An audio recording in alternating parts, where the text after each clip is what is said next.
Natapos lang mag-ulat ng Pangulo kahapon ng mga nagawa upang mapanagot ang lahat ng sangkot.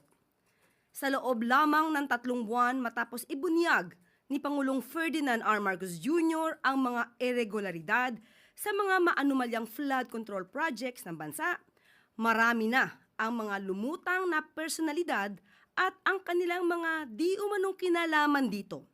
Kabilang narito ang dating kongresistang si Zaldico.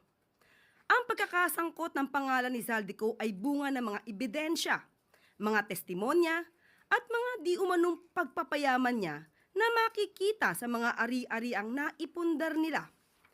Dahil lumiliit na ang mundo ni Zaldico, kailangan niyang umiwas at iiwas ang sarili at mag-name drop kahit walang katibayan at laway lang ang puhunan.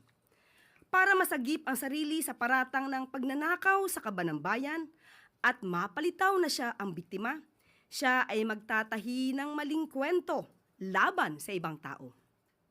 Magtuturo ng iba, puwera ang sarili niya, kahit na ang ari-arian niya at ng kanyang pamilya ay nagsusumigaw ng ebidensya laban sa kanya. Ang kanyang naging pahayag, mas nagbunga pa ito ng maraming katanungan imbes na sagutin ang kanyang papel dito sa sinasabing anomalya. Lahat ng mga sinasabi ni Zaldico ay pawang mga imbento lamang, walang basihan, walang ebidensya. Umuwi muna siya sa Pilipinas at sumpaan ang kanyang mga sinabi at harapin ang mga demanda o kaso laban sa kanya.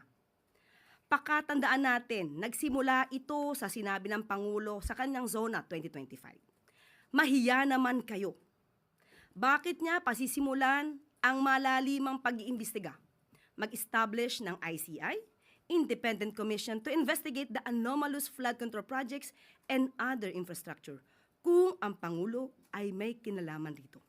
Logic, hindi ba dapat na iiwasan niya ang issue na ito kung siya mismo ang mapapasok?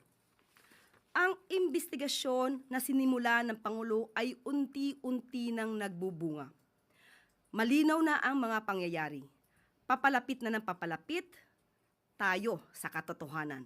Kaya't pinipilit ilihis upang makaiwas ang mga tunay na may sala sa katarungan.